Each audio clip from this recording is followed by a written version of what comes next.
안녕하십니까. 오늘은 코스피 코스닥 시장이 급락을 했습니다.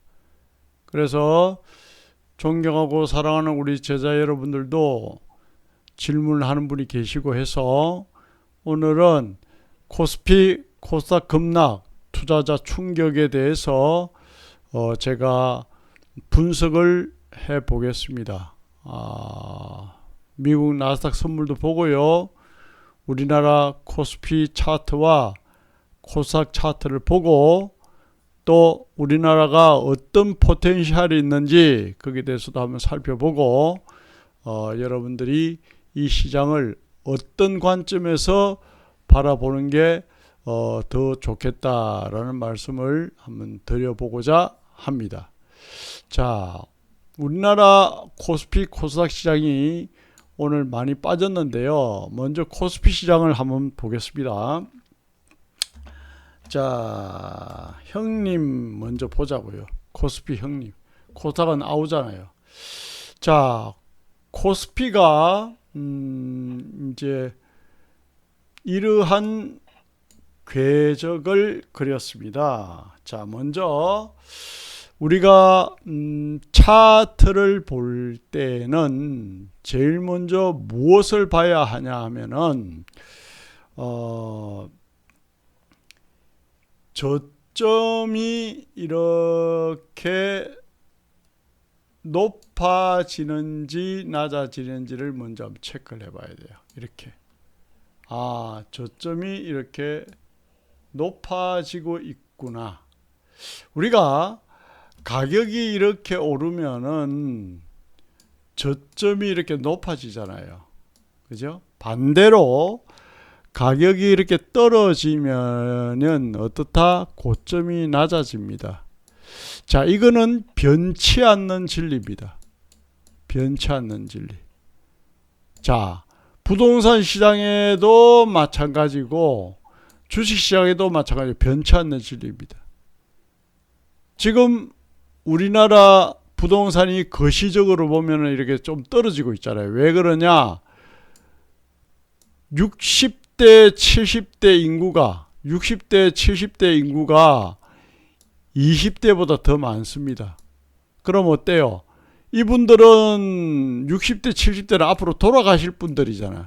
그리고 또 부부가 살다가 한쪽이 먼저 돌아가시면 1인 가구가 되고, 그러면 기본적으로 돌아가시면 집이 필요 없고 1인 가구가 되면 큰 집이 필요 없어요. 그러면 어때요? 20대가 적으니까 집은 점점 소형화가 되고 집을 필요로 하는 사람이 줄어들겠죠. 인구 자체가 적으니까. 그럼 어때요? 고점이 낮아지면서 집값이 떨어지는 그런 현상이 일어날 수밖에 없죠. 그러니까 주가가 떨어질 때도 그렇고 주가가 오를 때도 그렇고, 만약에 집값이 오른다면 저점이 높아지면서 자꾸 이렇게 올라가죠. 예전에 우리나라 인구가 늘어날 때 이런 현상이 일어났죠. 그래서 전국 평균을 보면 집값이 자꾸 떨어지나요. 일본도 어때요?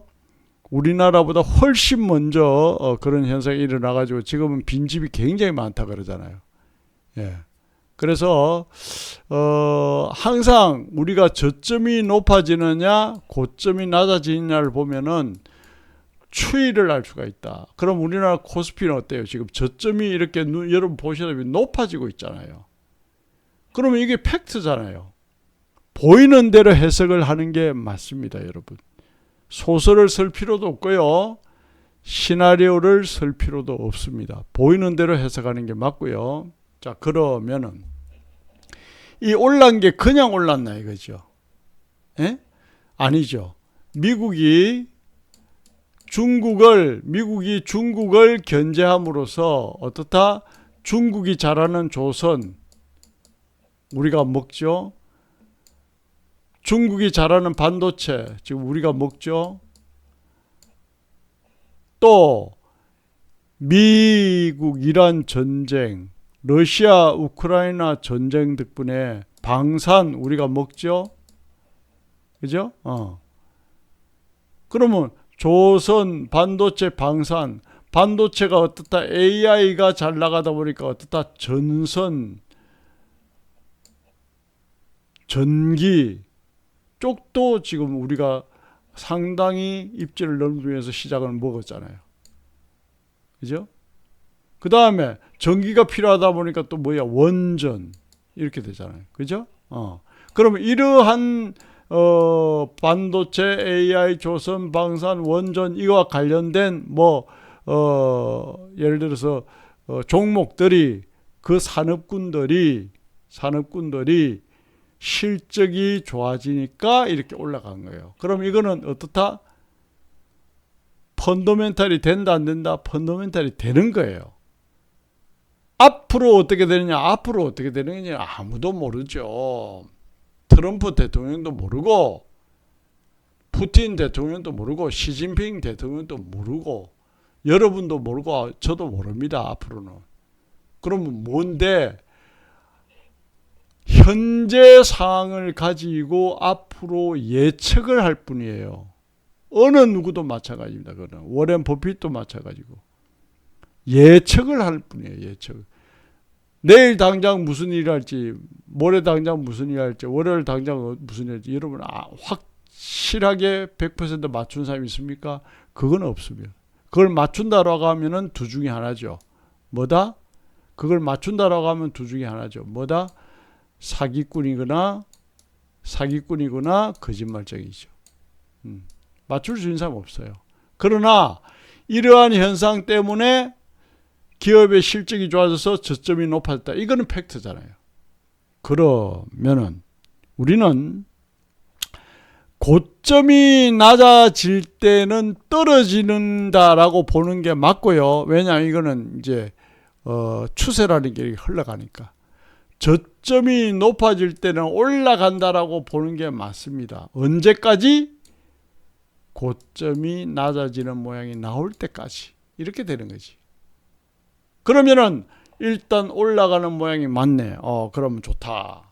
그러면은 올라가는 모양이 맞다라고 하면은 지지를 받으면은 우리가 이렇게 가격이 올라가다가 어디까지 떨어졌다가 올라간다. 이거를 어디에 지지를 받고 올라간다. 이렇게 표현하거든요. 그러면 여기는 지지 구간이 어떻다. 여기를 지지받고 올라간 거예요. 결론은. 여기는 올라갔다. 그럼 어디를 지지받아서? 여기를 지지받은 거예요. 그럼 그럼 올라가면 어디를 지지받을 거냐? 어디가 확률이 높냐? 이제 그걸 또 따져봐야 되잖아요.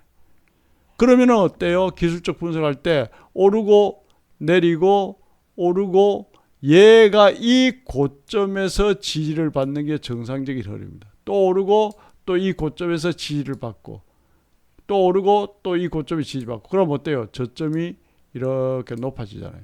그죠? 그럼 저점이 이렇게 높아지니까 어떻다? 상승 추세가 유지가 되는 거 아닙니까?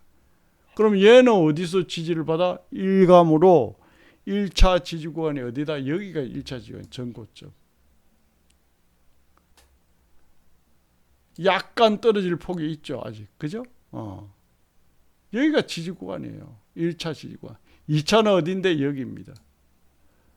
그러면 많이 떨어지면은 여기까지 떨어질 수가 있고 아니면은 여기서 멈출 수도 있다. 이렇게 보는 게 합리적이고 기술적 분석의 기본입니다, 여러분.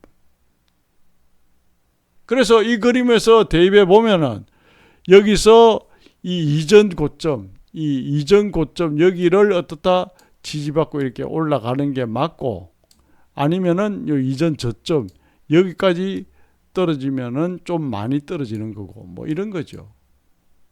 그래서 떨어질 구간은 좀 더 남아 있다. 코스피가 이제 이렇게 보는 거예요.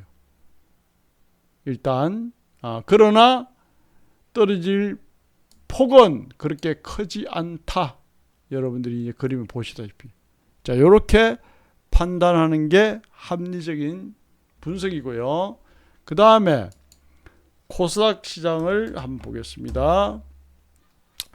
코스닥 시장은 자 이렇게 볼 수가 있습니다. 자 코스닥 시장은 여기서 제가 분명히 이전 영상에서 이게 1대1대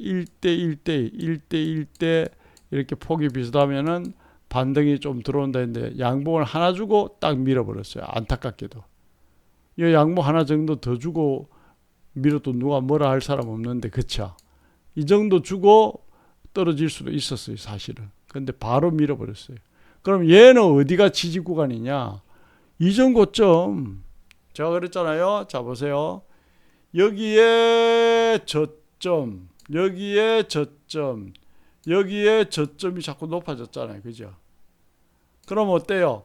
여기서 돌파를 한 돌파를 한 요 부분이 1차 지지 구간이 되고, 이제 요 부분은 2차 지지 구간이 되는 거예요. 요 부분.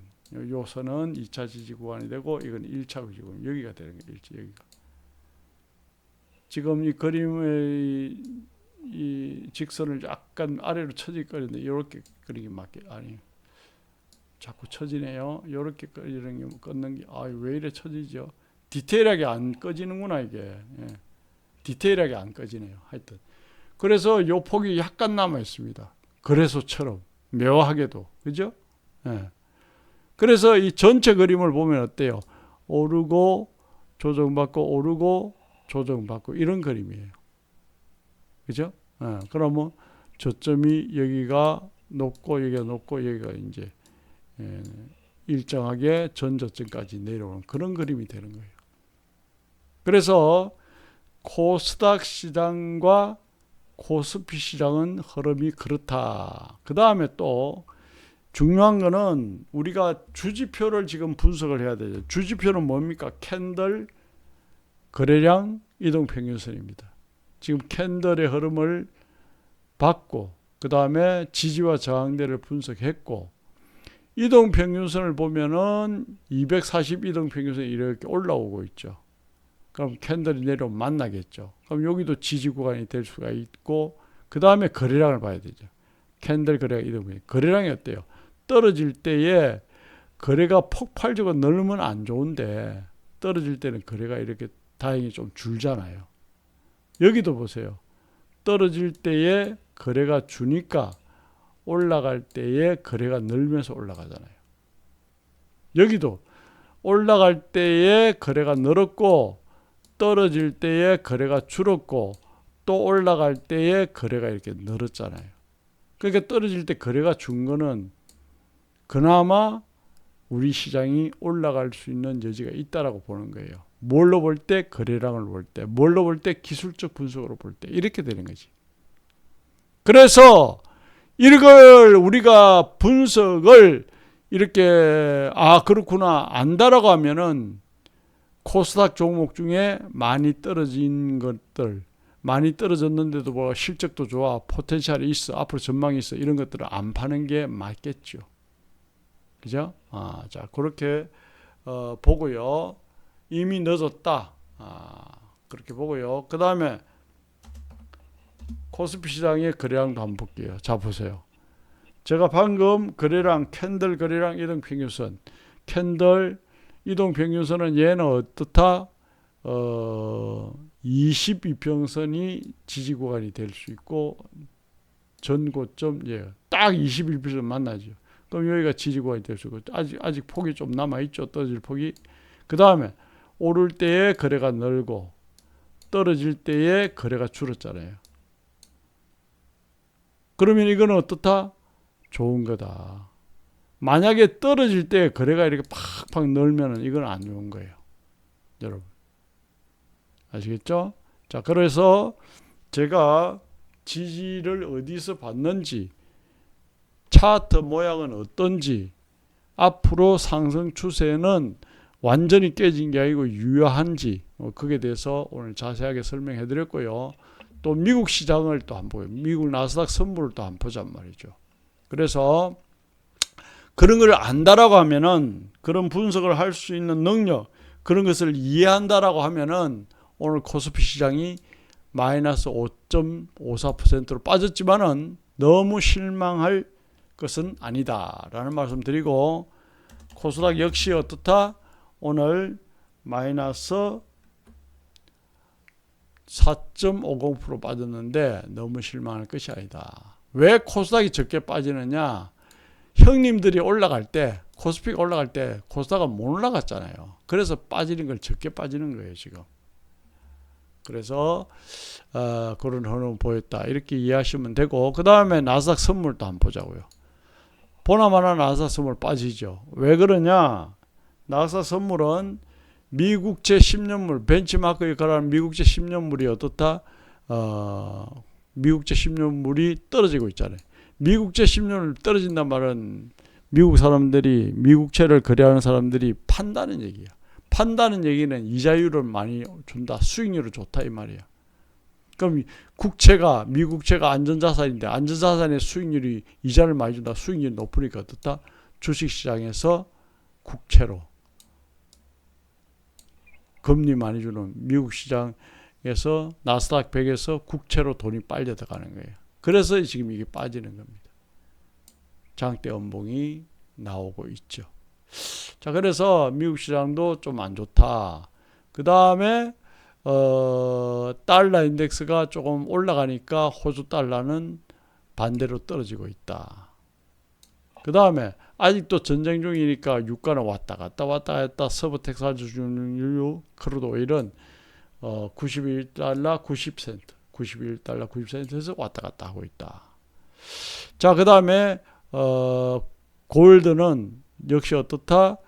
떨어지고 박스권을 만들다가 어떻다? 지금 음봉을 내면서 전저점을 깨려고 하는 그런 모양을 보인다. 코프 그린은 오르고 내리고 오르고 내리고, 여기서 저점이 높아지는 걸 봐서는 일단 상승 추세는 유효하다. 이렇게 되는 거죠.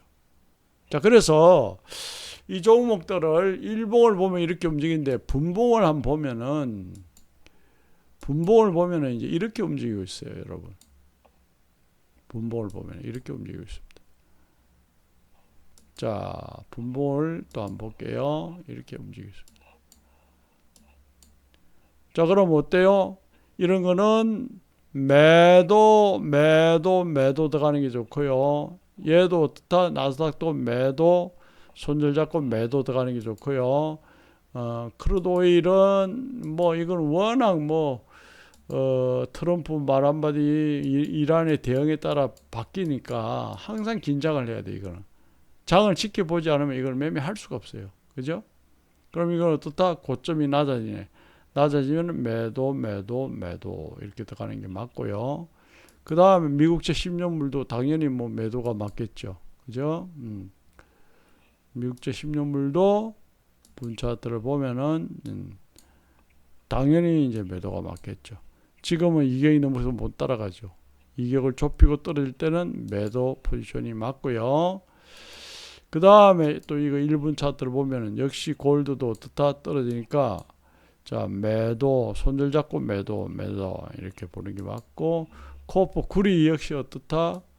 지금 일봉을 볼 때는 매도가 맞죠. 자, 여기서 매도 청산 요런 거는 지금 매도 들어갈 자리죠. 매도 손절 잡고 요 전고점 손절 잡고 매도로 들어가가 수익 좀 묶어 나오면 되고, 이제 이렇게 깔끔하게 매매를 할 수가 있다. 자, 오늘은 코스피, 코스닥 급락 투자자 충격에 대해서 말씀을 드렸고, 여러분들이 제가 드린 말씀을 참고해서 잘 대응하시면 되겠다라는 말씀을 드립니다. 감사합니다. 즐거운 주말 되십시오.